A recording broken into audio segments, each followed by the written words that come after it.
le médecin, l'oncologue, ne leur explique même pas ce qui va leur arriver. Sur les forums, on a des questions, j'ai cet effet secondaire, est-ce que c'est normal? C'est-à-dire qu'ils le posent même pas, ils sont même pas informés par leur médecin de ce qui se passe. Il y a des drames humains, mais quelque part, les deux sont impliqués. C'est vrai qu'il y a une espèce de surpuissant qui prend pas le temps d'expliquer, mais il y a aussi quelqu'un qui vient un peu en victime et pour qui survivre c'est déjà immense.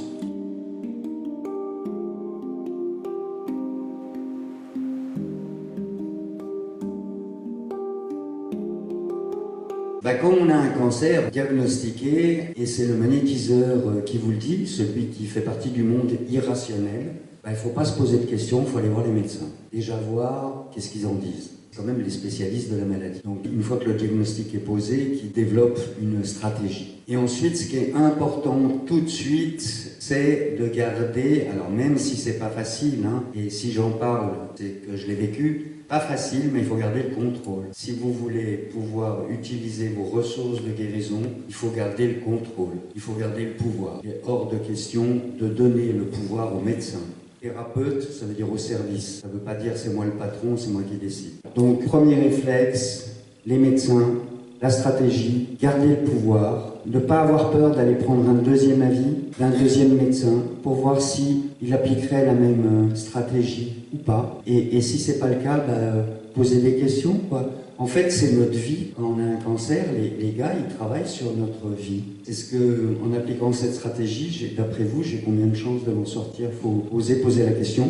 Et si on n'ose pas, si on a peur de la réponse, il faut se faire accompagner par quelqu'un qui va moins être impliqué émotionnellement et qui, lui, va poser des questions très terre-à-terre aux médecins. Pour en avoir discuté avec les médecins, alors même s'ils n'ont pas l'habitude, ils aiment bien quelqu'un qui se prend en charge. Ça les change. Ça leur met moins de poids sur les épaules parce qu'ils ont régulièrement quand même des gens qui arrivent, et c'est traumatisant, je l'ai vécu, donc je sais que c'est traumatisant. Je me moque pas, moi, avec l'oncologue, radiothérapie, que j'ai eu un cancer de la gorge, j'ai eu des rayons. Le gars, je lui dis, mais il paraît qu'après les traitements, il paraît qu'on n'a plus de salive. Il dit, oui, c'est vrai, je brûle les glandes salivaires. Donc je me suis levé, je dis, n'en parlons plus, au revoir. Là, il m'a regardé, il m'a dit, mais vous faites quoi? Là, je dis, si je fais votre traitement, c'est pour m'en sortir. Vu mon âge, si je m'en sors, j'en ai pour 20 ans, statistiquement. Si moi, je ne vais pas courir pendant 20 ans après ma salive. Je vais chercher à faire autre chose. Ou sinon, je préfère mourir que de vivre 20 ans sans salive.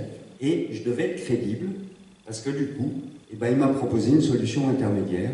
Donc c'est bien la preuve que si à un moment donné, on garde le cap, on obtient des choses. Ils sont contents d'avoir enfin quelqu'un qui cherche à comprendre et qui ne leur file pas toute la responsabilité de la guérison sur les épaules.